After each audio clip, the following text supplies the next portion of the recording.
Welcome back guys. स्वागत है आपका आपके अपने चैनल ब्रेन बूस्टर में। दोस्तों, हाजिर हैं आपके सामने एक और नई वीडियो के साथ। आज की वीडियो में हम बात करने वाले हैं भारतीय संविधान में जो संशोधन हुए हैं उनके बारे में आज हम डिस्कस करेंगे। तो दोस्तों, यदि मैं बात करूं, जो टोटल अभी तक संशोधन हुए हैं 105 संविधान संशोधन हो चुके हैं। ठीक है दोस्तों, तो सभी को हम डिस्कस करेंगे। इनमें से जितने भी महत्वपूर्ण संविधान संशोधन हैं आज सबके बारे में हम डिस्कस करने वाले हैं। तो चलिए दोस्तों, हमारी आज की वीडियो शुरू करते हैं ज़्यादा टाइम वेस्ट ना करते हुए। दोस्तों, यदि आप हमारे चैनल पर नए हैं या आपने अभी तक हमारे चैनल को सब्सक्राइब नहीं किया है तो सबसे पहले तो आप हमारे चैनल को सब्सक्राइब कर लीजिए, ताकि हमारी जो आने वाली वीडियोज़ हैं उनका नोटिफिकेशन आपके पास समय से पहुंचता रहे। दोस्तों, सब्सक्राइब करना बिल्कुल फ्री है, ये आपको किसी प्रकार का कोई पैसा नहीं देना है, तो आप सब्सक्राइब तो कर ही लीजिए, जिससे हमें भी मोटिवेशन मिलेगा। चलिए शुरू करते हैं। सॉरी, संविधान संशोधन। तो देखिए दोस्तों, सबसे पहले जो हम बात करते हैं संविधान जो संशोधन है, सबसे पहले प्रश्न तो यही पूछा जाता है कि संविधान संशोधन भारतीय संविधान के किस अनुच्छेद में है, ये आपको पता होना चाहिए। संविधान के किस भाग में है, ये भी आपको पता होना चाहिए। और संविधान में संशोधन करने की जो शक्ति है यह किसके पास है, ये भी आपको पता होना चाहिए। ये 2-3 बेसिक प्रश्न हैं जो आपको पता होने चाहिए। तो देखिए, जो संविधान का जो संशोधन है ये अनुच्छेद 368 के तहत आता है। भारतीय संविधान का जो आर्टिकल 368 यानी कि 368 है, इसके तहत संविधान संशोधन का प्रावधान किया गया है। जो भाग 20, ठीक है, यदि भाग पूछेगा तो भाग कौन सा होगा, भाग 20 में इसका वर्णन किया गया है। और संसद को यह शक्ति दी गई है कि वे भारतीय संविधान में संशोधन करें। तो 3 चीजें आपने सीखी। पहली क्या, आर्टिकल 368। आर्टिकल 368 में संविधान संशोधन की बात है। भाग 20 में संविधान संशोधन दिया हुआ है। इसके साथ में ये जो संसद में जो संशोधन होता है, इस संशोधन करने की जो शक्ति दी गई है यह संसद को दी गई है। ठीक है दोस्तों, संसद में प्रश्न ये भी पूछा जा सकता है कि संसद में कौन कौन शामिल होते हैं। तो राज्यसभा, लोकसभा और इसके साथ में जो हमारे राष्ट्रपति जी होते हैं ये भी संसद में शामिल होते हैं। ये यूपीएससी में प्रश्न पूछा गया था 2018 में, संसद में कौन कौन शामिल है। तो उसमें क्या, राज्यसभा, लोकसभा और आपके जो प्रेसिडेंट होते हैं वे भी इसमें संसद में शामिल होते हैं। तो दोस्तों, ये 2-3 बेसिक जानकारी थी जो आपको पता होनी चाहिए। इसके साथ में अब हम देखते हैं कुछ थोड़ी सी नॉलेज, यानी कि जो संविधान संशोधन होते हैं ये कैसे होते हैं, किन किन प्रकार से संविधान संशोधन किया जाता है। तो सबसे पहले जो आप मेरी बात थोड़ा सा समझने की कोशिश कीजिए। जो देखिए, सबसे पहले क्या है, साधारण बहुमत से संशोधन किया जाता है। उसके बाद जो संशोधन किया जाएगा वह विशेष बहुमत से किया जाएगा। और इसके साथ में कुछ संशोधन ऐसे होते हैं जिन्हें विशेष बहुमत होगा, और विशेष बहुमत होने के साथ साथ आधे राज्यों की सहमति भी इसमें, आधे राज्य से एक, यानी कि आधे से ज्यादा राज्य की सहमति इसमें होनी चाहिए, तब वह संविधान संशोधन किया जाएगा। तो ये 3 तरह के संविधान संशोधन होते हैं। अब थोड़ा सा इनके बारे में आप लोग देख लीजिए। 3 तरीकों से संविधान संशोधन किया जाता है। पहला देखिए क्या है, साधारण बहुमत से संशोधन हो। दूसरा है संसद के विशेष बहुमत द्वारा संशोधन किया जाए। ठीक, और तीसरा क्या है, संसद के जो विशेष बहुमत से संशोधन हो और उसमें कम से कम आधे राज्य विधानसभाओं के अनुसमर्थन से, यानी कि आधे राज्य भी अपना समर्थन उसमें प्रदान करे, तब यह संशोधन माना जाएगा। तो दोस्तों, 3 तरह के संशोधन होते हैं। भारतीय संविधान के अनुच्छेद 368 में संविधान संशोधन दिया हुआ है, भाग 20 में दिया हुआ है, और इसके साथ में संशोधन करने की जो शक्ति है वह किस संसद के पास है। संसद 3 तरह से संशोधन करती है। पहला जो तरीका है साधारण बहुमत से, दूसरा है विशेष बहुमत से, और तीसरा है विशेष बहुमत प्लस आधे से अधिक राज्यों की सहमति उसमें होनी चाहिए। चलिए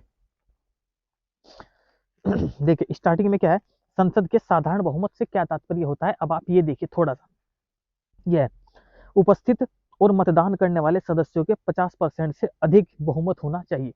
यानी कि जो वहां पर उपस्थित है और उनमें से जिन्होंने मतदान किया है उनके 50% से यदि अधिक लोगों ने बहुमत अपनी वोट डाली है तो यह साधारण संशोधन, साधारण बहुमत कहा जाएगा।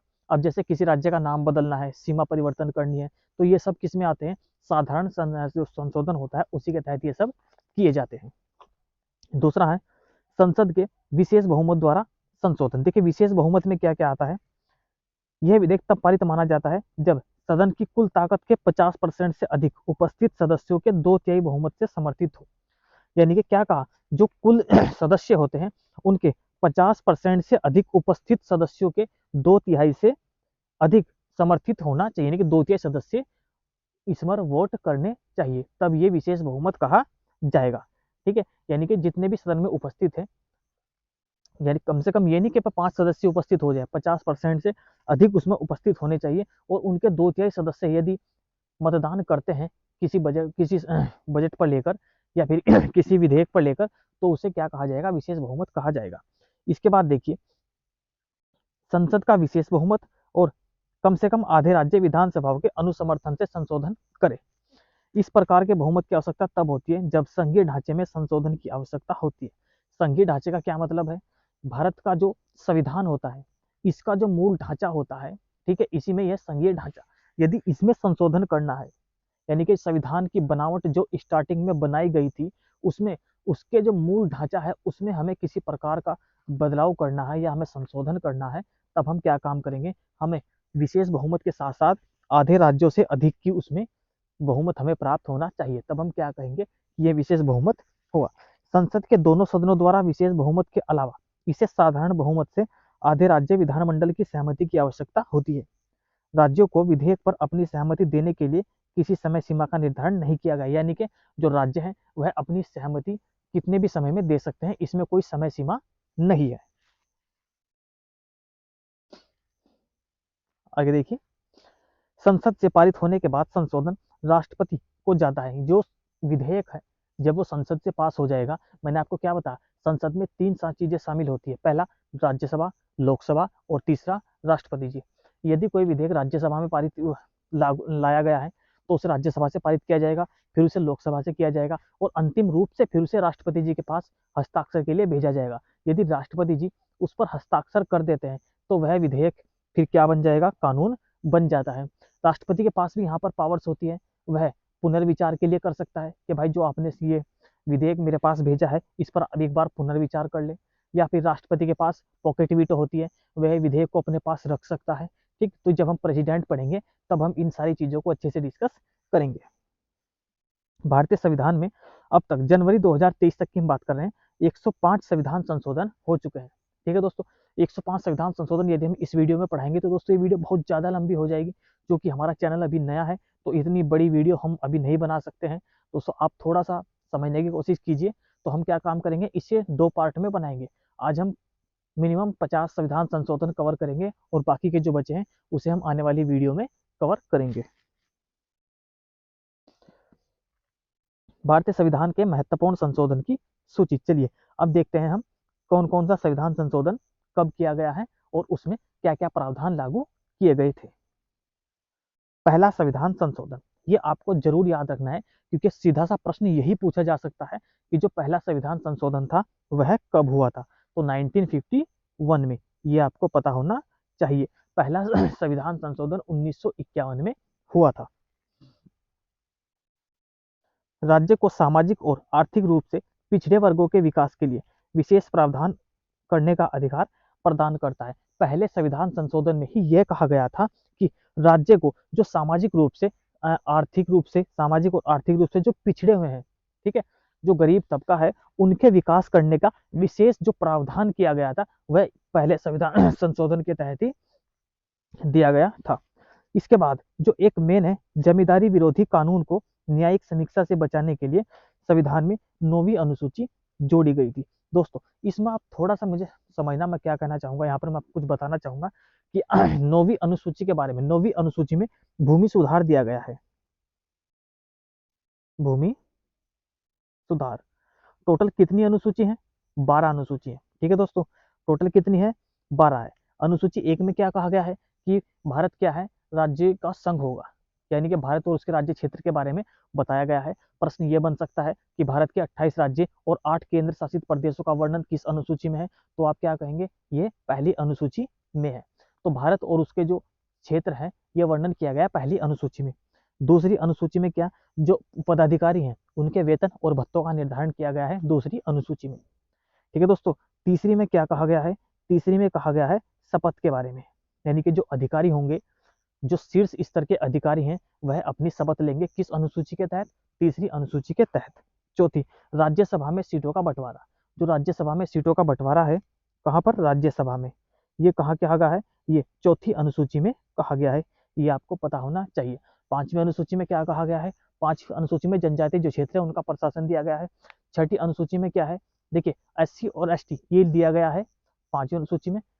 छठी अनुसूची में क्या कहा गया है कि जो आपके असम, त्रिपुरा, मेघालय और मिजोरम, ठीक है, एटी, आप इसे ऐसे याद कर सकते हैं, एटीएम स्क्वायर माइनस मणि, ये जो 3-4 राज्य हैं, इनका जो प्रावधान दिया गया है, ये दिया गया है छठी अनुसूची में। सातवीं अनुसूची में दी गई है आपकी सूची, ठीक है। मैं आपको सारी अनुसूची बता देता हूं ताकि आपको एक रिवीजन सा हो जाए। सातवीं अनुसूची में दिए गई है सूचियां, संघ सूची, राज्य सूची, समवर्ती सूची। संघ सूची में कानून बनाने का अधिकार राज्य का है, संघ सूची में अभी 100 विषय हैं। राज्य सूची पर कानून बनाने का अधिकार राज्य सरकार का है, ठीक है दोस्तों। और जो आपकी समवर्ती सूची है, समवर्ती सूची में जो कानून बनाने का अधिकार है वह किसके पास है? वह केंद्र और राज्य दोनों के पास है, यानी कि दोनों इस पर अपना कानून बना सकते हैं। कैसे? यदि समवर्ती सूची पर, यहाँ पर एक बात नोटिस करने वाली है, आप लोग नोट कीजिएगा, समवर्ती सूची पर यदि केंद्र और राज्य अलग अलग कानून बना देते हैं तो ऐसी स्थिति में जो केंद्र का जो कानून है वह ज्यादा मान्य होगा और उसी को मान्यता दी जाएगी। तो ये जो सूची है, राज्य सूची, केंद्र सूची, समवर्ती सूची, ये सातवीं अनुसूची में दी गई है। इसके साथ में एक और होती है अपशिष्ट सूची, अपशिष्ट सूचियां, ठीक है, ये अनुच्छेद 248 में दी गई, ये भी आपको पता होना चाहिए। और 246 में सूचियों का वर्गीकरण किया गया है, ठीक है दोस्तों। जो भारतीय संविधान का जो अनुच्छेद 246 है, इसमें सूचियों का वर्णन किया गया है, यानी कि जो आप ऐसे कह सकते हैं कि शक्तियों का बंटवारा कर दिया गया है कि केंद्र को ये विषय दिए गए हैं, जैसे रेलवे है, बैंकिंग है, ठीक है दोस्तों, जनगणना है, ये केंद्र के विषय हैं। पुलिस, ठीक, ये राज्य का विषय है। तो दोस्तों ऐसे ऐसे विषय बांट दिए गए हैं ताकि किसी प्रकार का कोई भी मनमुटाव केंद्र और राज्य के बीच में ना रहे। देखिए दूसरा, मैं आपको 9वीं अनुसूची बता रहा था। 9वीं अनुसूची में आता है भूमि सुधार। 8वीं अनुसूची में आती है आपकी भाषाएं, ठीक है। अभी टोटल कितनी भाषाएं? 22 भाषाओं का वर्णन है। सबसे पहले 21वीं संविधान संशोधन किया गया, उसमें सिंधी को जोड़ा गया। फिर 71वां संविधान संशोधन किया गया, नेपाली, मणिपुरी, कोंकणी को जोड़ा गया। उसके बाद में 92वां संविधान संशोधन किया गया, जिसके तहत बोडो, डोगरी, मैथिली और संथाली को जोड़ा गया। ये तो हम जब आपको अनुसूचियां पढ़ाएंगे अच्छे से और अच्छी तरीके से बताएंगे। अभी हम आपको केवल क्या थोड़ा सा रिवीजन आपको करा रहे हैं। 10वीं अनुसूची के तहत दल बदल है, ठीक है दोस्तों, ये भी आपको पता होना चाहिए। 10वीं अनुसूची में दल बदल दिया गया है। दल बदल के बारे में मैं आपको एक बात बताऊं, एक हरियाणा का विधायक था, शायद गया लाल, शायद ऐसा उसका कुछ नाम था। उसने एक बार में 1967 में एक ही दिन में 3 पार्टियां बदल ली। तब से ये जो दल बदल का मुद्दा है तब से ज्यादा उठा। और एक कहावत है तब से ही कि आया राम और गया राम, ये कहावत भी दल बदल से संबंधित है। तो ये किस में है? 10वीं अनुसूची में है। 1985 में संविधान संशोधन किया गया था, तभी इस अनुसूची को जोड़ा गया था। 11वीं अनुसूची में पंचायती राज है और 12वीं अनुसूची में आपका नगर पालिका है। तो ये 12 की 12 अनुसूची हमने आपको रिवीजन करा दी है, ठीक। अब हम बात करते हैं 9वीं अनुसूची की।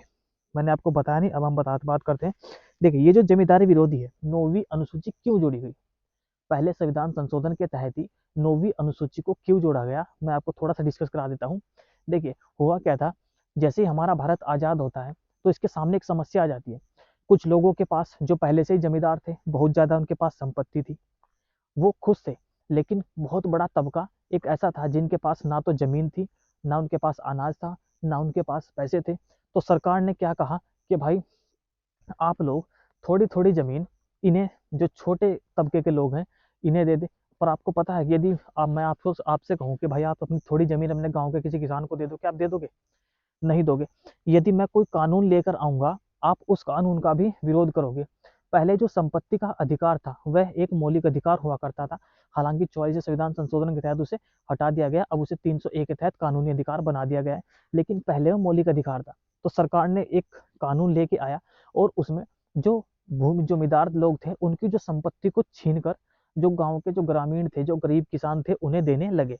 तो ऐसे में जब जिसकी जमीन छीनेगी वो चुपचाप तो बैठेगा नहीं, वह गया तुरंत सुप्रीम कोर्ट के पास। उसने कहा, सुप्रीम कोर्ट आर्टिकल 32 के तहत और हाई कोर्ट आर्टिकल 226 के तहत ये क्या काम करते हैं? रिट जारी करते हैं। मौलिक अधिकारों के संरक्षक इन्हें कहा जाता है। तो दोस्तों क्योंकि उस समय जो जमींदार थे या जो भूमि सुधार था, ये जो संपत्ति का जो हमारा एक अधिकार था, मौलिक अधिकार, 7वां मौलिक अधिकार था ये हमारा, इसे लेकर सुप्रीम कोर्ट पहुंच गए कि हमारे मौलिक अधिकार का हनन हो रहा है। ठीक, तो सुप्रीम कोर्ट को फिर मजबूरन क्या करना पड़ा, सुप्रीम कोर्ट को उस आदेश को वहीं पर रोकना पड़ा। इसके बाद में जब सरकार ने देखा कि हालत ज़्यादा खराब हो रही है, किसानों के पास खाने के लिए अन्न नहीं है, उनके पास जमीन नहीं है, तब उन्होंने एक कानून पारित किया संसद में, और उस संसद में उन्होंने क्या किया, एक अनुसूची बनाई, 9वीं अनुसूची। पहले संविधान संशोधन किया गया 1921-51 में ही, और उसी में एक अनुसूची बनाई गई, 9वीं अनुसूची। और क्या कहा गया कि 9वीं अनुसूची में हम जिस कानून को डाल देंगे उस कानून की न्यायिक समीक्षा सुप्रीम कोर्ट के द्वारा या न्यायपालिका के द्वारा नहीं की जाएगी। तो दोस्तों एक तरीके से सुप्रीम कोर्ट के केंद्र सरकार ने हाथ काट दिए कि अब जो भी हम मुद्दा इसमें डाल देंगे, यानी कि जो हमारे भूमि सुधार हैं इसमें हम मुद्दों को डाल देंगे तो सुप्रीम कोर्ट उसमें इंटरफेयर नहीं करेगी। तो जैसे ही 9वीं अनुसूची बनाई गई, भूमि सुधार को उठाकर उस अनुसूची में डाल दिया गया। अब कोई जाएगा ही नहीं, जाएगा भी तो क्या कहेगा, सुप्रीम कोर्ट डायरेक्ट बोल देगा कि भाई अब मेरे पास ऐसी कोई भी पावर नहीं है जिससे मैं आपकी मदद कर सकूं। तो इस तरीके से लोगों के पास फिर थोड़ी थोड़ी जमीन वितरित की गई। तो 9वीं अनुसूची इस तरह रखी गई थी। बस थोड़ा सा आपको मैंने बेसिक बताया है, जिस दिन मैं आपको अनुसूची पढ़ाऊंगा आपको बहुत अच्छी तरीके से एक एक अनुसूची के बारे में समझाऊंगा। एक ना दोस्तों मुझसे ना आराम से बोला नहीं जाता, मैं थोड़ा तेजी बोलता हूँ ताकि हमारी वीडियो थोड़ी लंबी ना हो और क्या डाटा भी आपके पास थोड़ा ज्यादा सा पहुंच जाए। चलिए नेक्स्ट देखिए, भाषण और अभिव्यक्ति की स्वतंत्रता पर उचित प्रतिबंधों के लिए अतिरिक्त आधार के रूप में सार्वजनिक आदेश, विदेशी राज्यों के साथ मैत्रीपूर्ण संबंध और अपराध के लिए उकसाना जोड़ा गया। साथ ही इसे न्यायोचित भी बनाया गया। प्रथम संविधान संशोधन यह प्रावधान करता है कि राज्य व्यापार और किसी भी व्यवसाय का राष्ट्रीयकरण व्यापार या व्यवसाय के अधिकार के खिलाफ नहीं माना जाएगा। तो दोस्तों इसमें जो खास बात है केवल आपको यही याद रखना है, पहला संविधान संशोधन कब हुआ था, 1951 में हुआ था। जो भूमि सुधार जोड़ा गया था, वह जो 9वीं अनुसूची जोड़ी गई थी, वह भी पहले संविधान संशोधन के तहत ही जोड़ी गई थी। ये दो बातें आपको इसमें याद रखनी है। चलिए फिर हम देखते हैं 7वां संविधान संशोधन जो 1956 में हुआ था। देखिए, राज्य पुनर्गठन अधिनियम के माध्यम से 14 राज्य और 6 केंद्र शासित प्रदेशों का गठन किया गया। यह प्रश्न बन सकता है कि 14 राज्य और 6 केंद्र शासित प्रदेशों का जो गठन था वह किस संविधान संशोधन के तहत किया गया, तो यह किया गया था 7वें संविधान संशोधन के तहत। संविधान की दूसरी और 7वीं अनुसूची में संशोधन किया गया। दूसरी अनुसूची में और 7वीं अनुसूची में संशोधन किया गया 7वें संविधान संशोधन के तहत। 2 या 2 से अधिक राज्यों के लिए एक उच्च न्यायालय का प्रावधान किया गया। ऐसा यदि कहीं पर उच्च न्यायालय नहीं है तो क्या करेंगे, जो 2 राज्यों के लिए एक कंबाइंड उच्च न्यायालय की स्थापना की जा सकती है। यह 7वें संविधान संशोधन के तहत कहा गया है। इस संविधान संशोधन के माध्यम से सर्वप्रथम केंद्र शासित प्रदेशों का उल्लेख किया गया। जो केंद्र शासित प्रदेशों का उल्लेख है वह भी सर्वप्रथम 7वें संविधान संशोधन के तहत ही किया गया।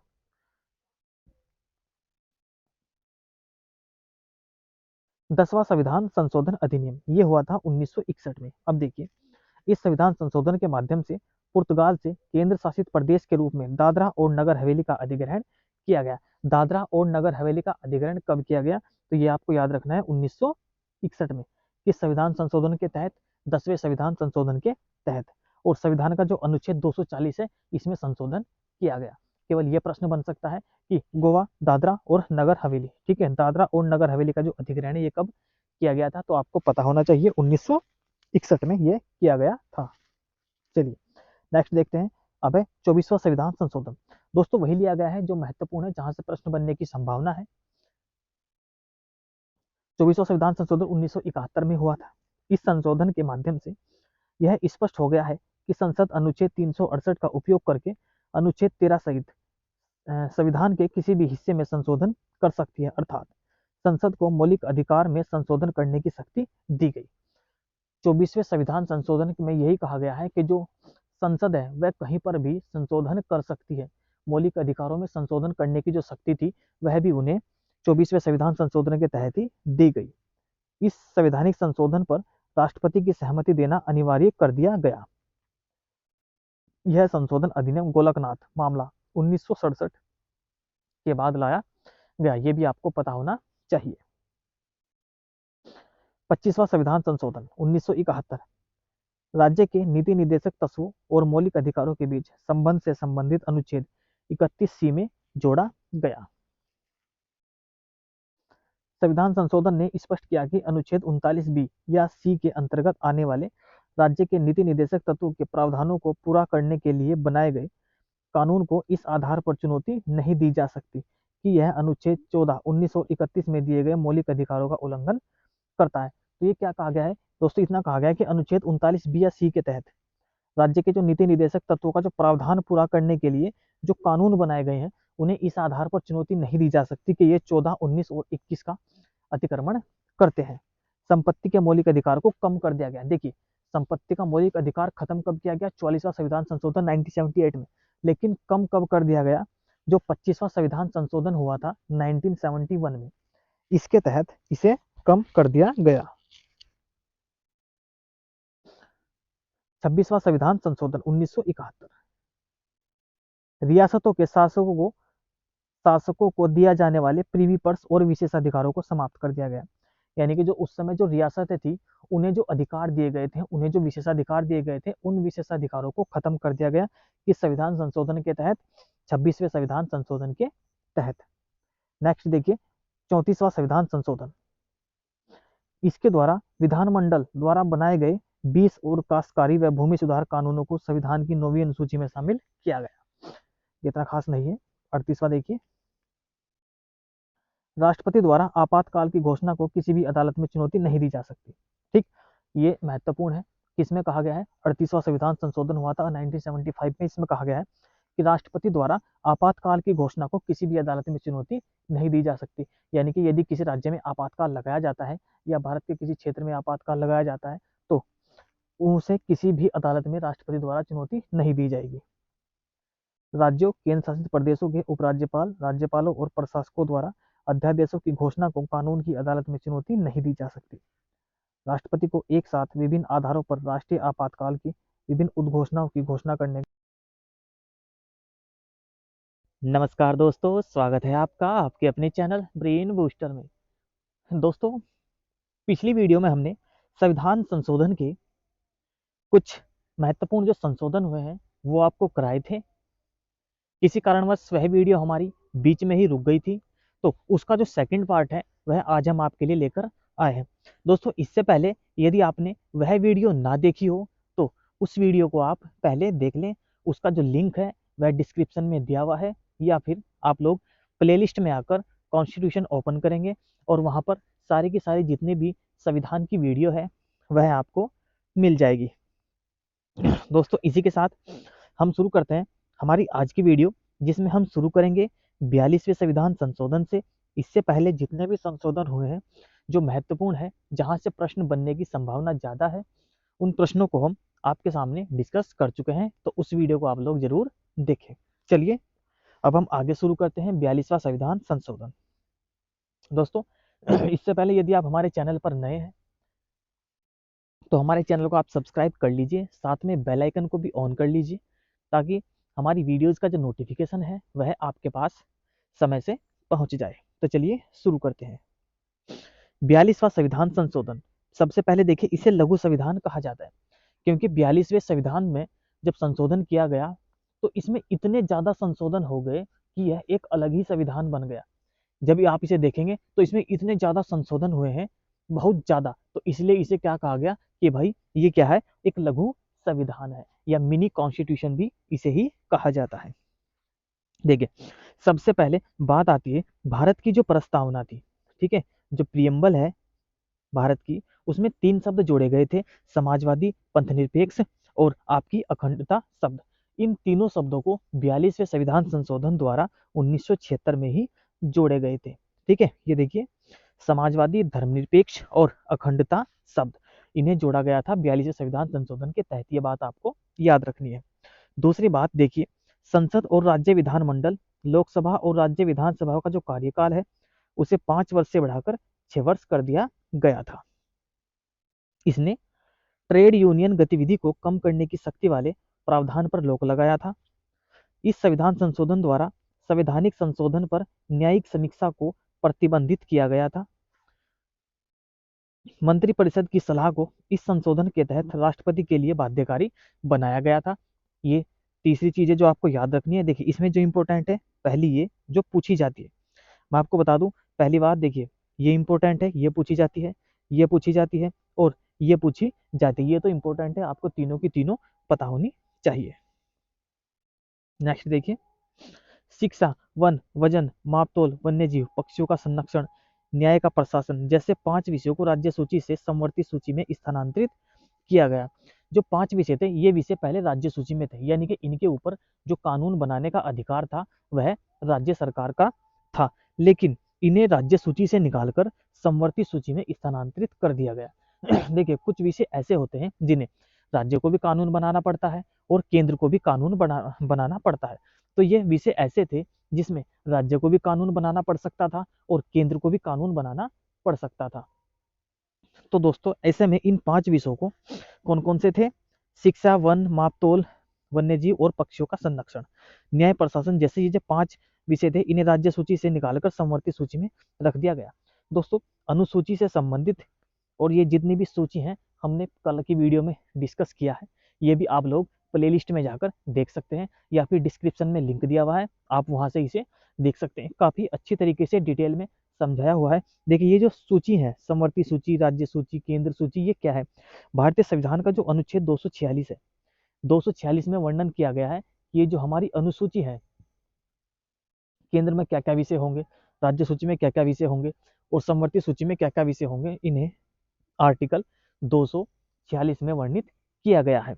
इसके साथ में ही ये भी बताया गया है कि राज्य सूची पर जो कानून बनाने का अधिकार है वो राज्य का है, केंद्र सूची पर कानून बनाने का अधिकार केंद्र का है और जो समवर्ती सूची है इस पर दोनों केंद्र और राज्य दोनों कानून बना सकते हैं। हालांकि यदि किसी मुद्दे पर केंद्र और राज्य मिलकर कानून बनाते हैं तो केंद्र का जो कानून होता है उसे ज्यादा तवज्जो दी जाती है, वह ज्यादा मायने रखता है। तो दोस्तों ये बात आपको याद रखनी है। और इससे भी एक बहुत ही महत्वपूर्ण बात है जो मैंने आपको बताई थी कि जो सूची है, ये सूची कहाँ से ली गई है। जैसे हमारे यहाँ बहुत सारे सोर्स हैं, हमने अलग अलग देशों से अलग अलग चीज़ों को ग्रहण किया है। जैसे संसद हमने ब्रिटेन से ली है, ठीक, कर्तव्य हमने रूस से लिए गए हैं। तो ऐसे ही हमने क्या लिया है, जो सूची है इन्हें भी लिया है। तो ये ली गई हमने भारत शासन अधिनियम 1935 से, इन सूचियों को हमने ग्रहण किया है। चलिए नेक्स्ट देखते हैं। राष्ट्रपति मंत्रिपरिषद की सलाह के अनुसार कार्य करेगा, ये भी 42 संविधान संशोधन के तहत ही कहा गया। अनुच्छेद 329 के तहत लोकसभा अध्यक्ष और प्रधानमंत्री को कुछ विशेष विवेकाधीन शक्तियां दी गई है। न्यायपालिका, न्यायपालिका की न्यायिक समीक्षा और रिट क्षेत्राधिकार की शक्ति को सीमित किया गया। अनुच्छेद 226 के और 228 8 के अनुसार इस संशोधन ने केवल उच्च न्यायालयों को राज्य विधान की वैधता पर शासन करने की अनुमति दी। इसी प्रकार अनुच्छेद 131 के माध्यम से सर्वोच्च न्यायालय को विशेष अधिकार प्रदान किया गया। वह इस तथ्य पर विचार कर सकता है कि कोई केंद्रीय कानून कानूनी है या नहीं। दोस्तों देखिए जो महत्वपूर्ण है उनके ऊपर मैं ज्यादा फोकस करूंगा, जो एग्जाम में पूछे जाते हैं, जो नहीं पूछे जाते हैं उन्हें मैं यहाँ एक बार पढ़ के छोड़ दूंगा, आप चाहे तो वीडियो को रोककर देख सकते हैं। संघवाद, 257 के केंद्र को किसी भी राज्य में कानून और व्यवस्था की किसी भी गंभीर स्थिति से निपटने के लिए संघ के किसी भी सशस्त्र बल को तैनात करने में सक्षम बनाने का प्रावधान। मौलिक अधिकार और निर्देशक सिद्धांत, अनुच्छेद 14, 19 या 31 में निहित मौलिक अधिकारों पर सभी निर्देशक सिद्धांतों को प्रधानता दी गई है। मौलिक कर्तव्य, ये इंपॉर्टेंट है, ये आपको देखना है। मौलिक कर्तव्य स्वर्ण सिंह समिति की सिफारिशों पर लागू किए गए थे। प्रश्न बन सकता है कि जो ये मौलिक कर्तव्य थे ये किस समिति पर, किस समिति की सिफारिशों पर लागू किए गए थे? तो स्वर्ण सिंह समिति थी। भाग 4 के ए के तहत दिए गए हैं और जो अनुच्छेद 51 के क में यह निर्धारित किए गए हैं। तो ये 3-4 चीजें जो आपको पता होनी चाहिए। आपातकाल, राष्ट्रपति को देश के किसी भी हिस्से में आपातकाल की घोषणा करने का अधिकार है। भाग, ठीक है, 14 क जोड़कर अन्य मामलों के लिए प्रशासनिक न्यायाधिकरणों और न्यायाधिकरणों के लिए प्रावधान करता है। देखिए तो ये था 42वां संविधान संशोधन। आप लोगों ने देखा कितने संशोधन इसमें हुए हैं, तो इसे मिनी कॉन्स्टिट्यूशन कहा जाता है। इसमें से जो मैंने आपको बताया कि जो खास है वह सच में आपके लिए खास है और ये आपको याद करने हैं। इसकी पहली वीडियो आप डिस्क्रिप्शन में लिंक दिया हुआ है, वहां से देख सकते हैं। नेक्स्ट है 44वां संविधान संशोधन 1978। ठीक है, 42वां संविधान संशोधन 1976 में हुआ था, 44वां संविधान संशोधन 1978 में हुआ था।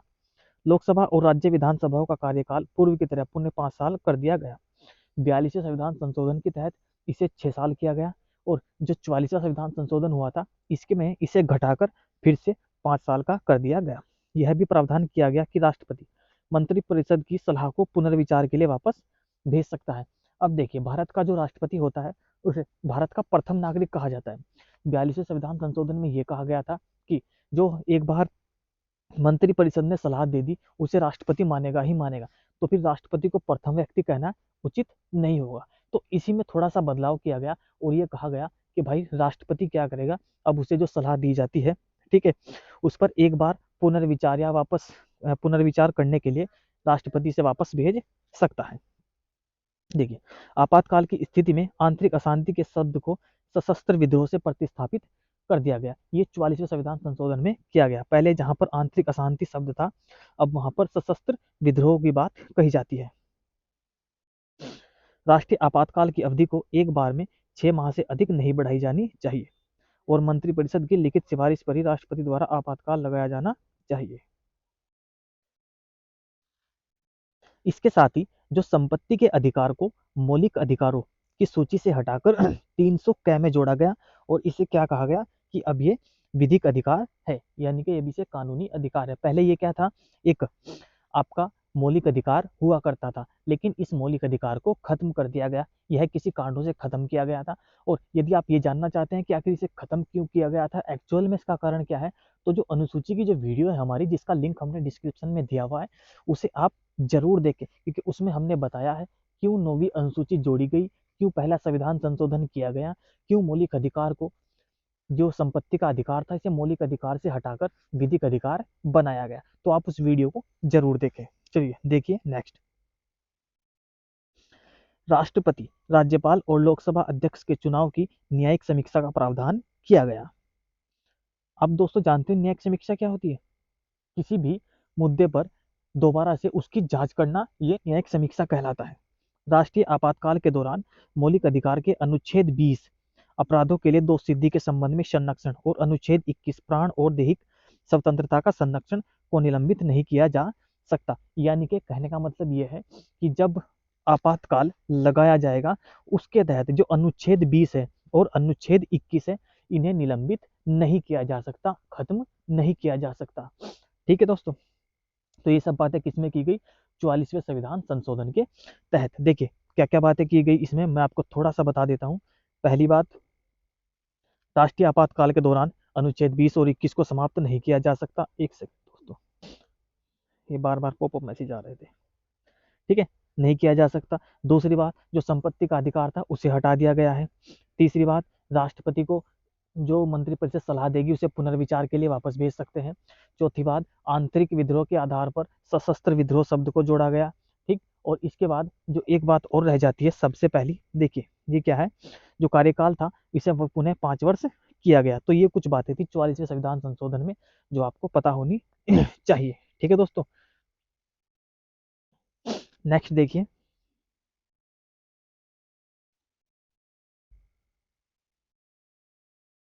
एक सेकंड।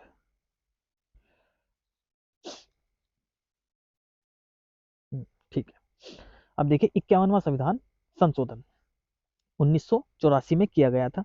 मेघालय, नागालैंड, अरुणाचल प्रदेश और मिजोरम में अनुसूचित जनजातियों के लिए लोकसभा में सीटों के आरक्षण का प्रावधान करने के लिए संविधान के अनुच्छेद 330 और नागालैंड की विधानसभाओं में समान आरक्षण प्रदान करने के लिए अनुच्छेद 332 में संशोधन करने का प्रस्ताव किया गया। हालांकि ये इतना इंपॉर्टेंट नहीं है, बस आप पढ़ लीजिएगा। इसके बाद देखिए जो 52वां संविधान संशोधन है ये बहुत महत्वपूर्ण है। फिर 61वां संविधान संशोधन, ये दोनों जो संविधान संशोधन है आपकी उंगलियों पर होने चाहिए, बहुत ज्यादा महत्वपूर्ण है। 52वां संविधान संशोधन 1985 में हुआ था, राजीव गांधी की जब सरकार थी।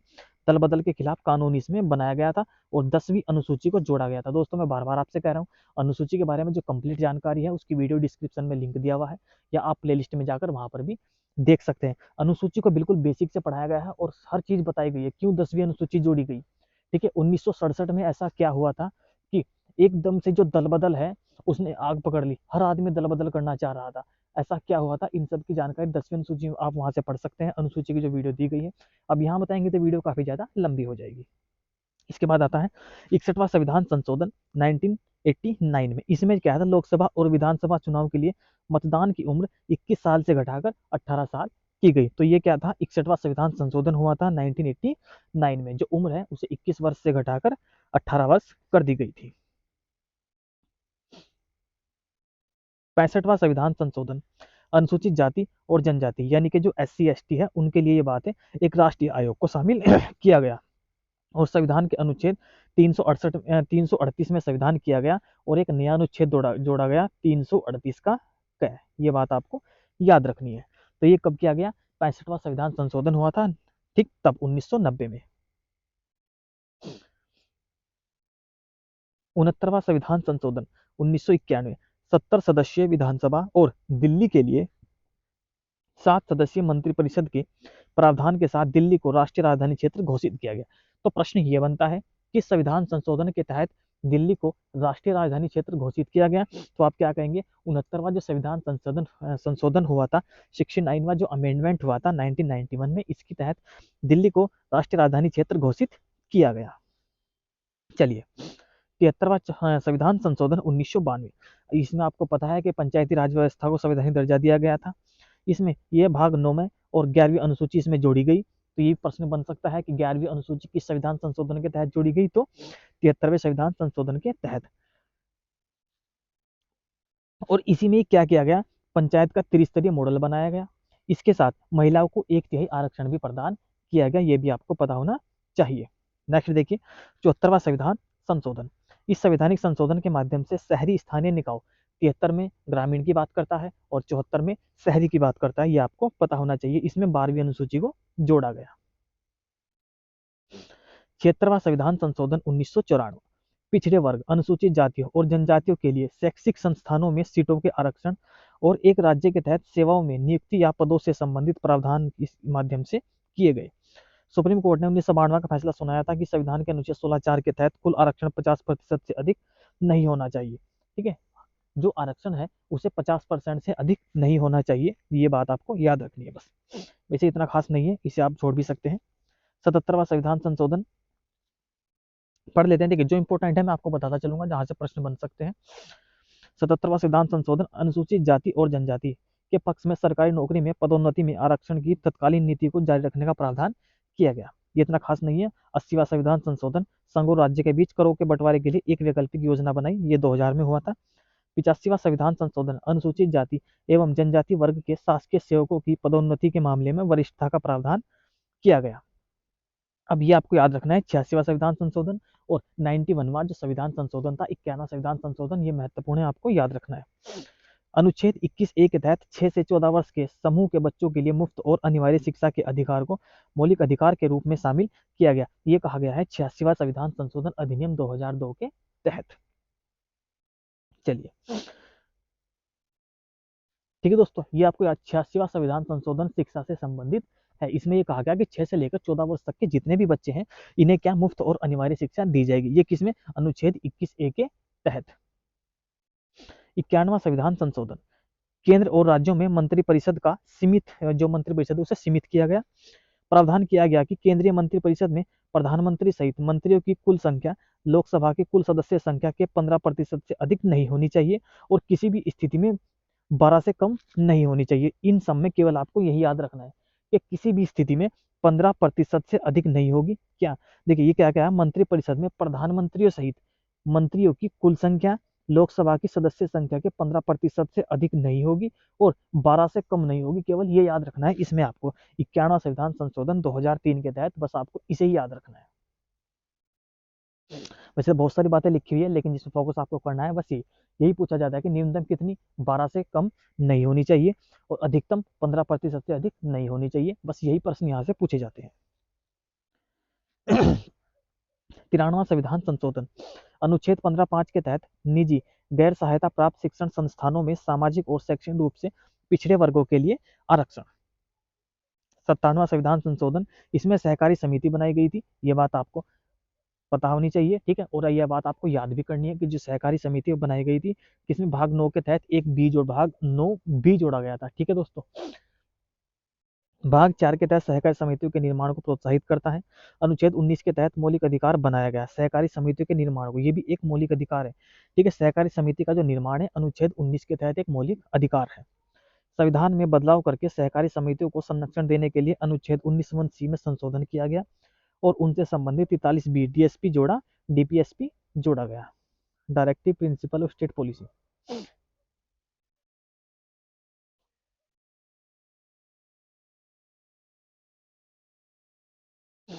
99वां संविधान संशोधन 2014। कॉलोजियम प्रणाली के स्थान पर एक नए राष्ट्रीय न्यायिक नियुक्ति आयोग का स्थापना का प्रावधान किया गया। हालांकि बाद में इसे 80 द्वारा असंवैधानिक द्वारा शून्य घोषित करके पुनः कॉलोजियम प्रणाली को बहाल कर दिया गया। जब सुप्रीम कोर्ट बताएंगे तो आपको पढ़ाएंगे कॉलोजियम व्यवस्था क्या होती है, कैसे जो न्यायाधीश है उनकी नियुक्ति की जाती है।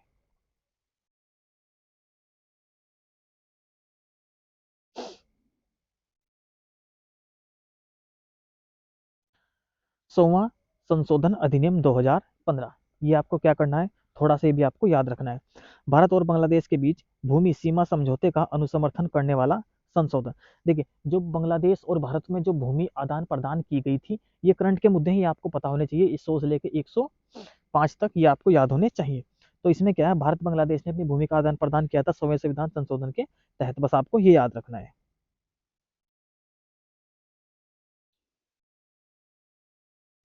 और ये पूछ किस अनुसूची में, एक सेकंड, ये भी प्रश्न बन सकता है कि किस अनुसूची में ये आपका संशोधन किया गया, तो पहली अनुसूची में संशोधन किया गया, तब हमें जो भूमि है उसे आदान प्रदान किया गया। 101वां संविधान संशोधन जो 2017 में हुआ था, इसमें जीएसटी की शुरुआत की गई। तो जीएसटी से आप ऐसे याद रख सकते हैं, जीएसटी का मतलब होता है पैसा, और हम कन्यादान करते हैं, ठीक है। तो कन्यादान में कितने देते हैं, 101 रुपया देते हैं। आप इस ट्रिक से इसे याद कर सकते हैं। जो 101 का संबंध है वो किससे है, संविधान संशोधन से है। 102वां संशोधन अधिनियम 2018 में हुआ था। इसे जो राष्ट्रीय पिछड़ा वर्ग आयोग है उसे संवैधानिक दर्जा दिया गया। अनुच्छेद 338 338 ए 338, ये 88 नहीं है, 338 सही कर लीजिएगा आप, 338 का बी, इसे शामिल किया गया। 103वां संविधान संशोधन अधिनियम, इसमें देखिए जो ईडब्ल्यूएस है, ईडब्ल्यूएस, ये देखिए ये जो 3 है ये उल्टा बना हुआ है, तो आप इससे ऐसे याद रख सकते हैं कि 103वां संविधान संशोधन किससे संबंधित है, ईडब्ल्यूएस से संबंधित है। इन्हें 10% आरक्षण दिया गया इस संविधान संशोधन के तहत।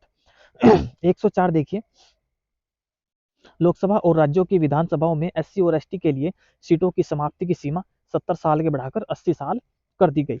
लोकसभा और राज्य विधानसभा में एंग्लो इंडियन समुदाय की सीटों को हटा दिया गया है, ये आपको याद करना है। देखिए यहाँ पर एक बात आपको नोट करनी है, ये हटाया नहीं गया, इसे पर केवल रोक लगाई गई है, ठीक है। पूरी तरीके से समाप्त नहीं किया गया, बल्कि इसके ऊपर रोक लगाई गई है, ये आपको याद करना है बस। 104 में ये एक चीज है, एंग्लो इंडियन समुदाय की सीटों को खत्म कर दिया गया। एग्जाम में यदि ऐसा आता है तो ऐसे याद कर लीजिएगा, और यदि आता है रोक लगा दी गई तो फिर आप कहेंगे कि रोक लगाई गई है।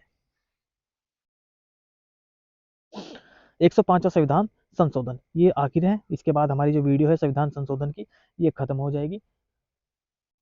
तो देखिए दोस्तों, ये 105वां संविधान संशोधन हुआ था और ये हुआ था 2021 में। 127 संविधान संशोधन विधेयक 2021 में पेश किया गया। बिल राज्यों और केंद्र शासित प्रदेशों को सामाजिक और शैक्षिक रूप से पिछड़े वर्गों की सूची तैयार करने की अनुमति देने के लिए संविधान में संशोधन करने से संबंधित था। तो इसमें क्या है, देखिए जो केंद्र शासित प्रदेश हैं और समाज जो उसमें जो सामाजिक और शैक्षणिक रूप से पिछड़े हुए वर्ग हैं उनकी सूची तैयार करने की अनुमति ये देता है।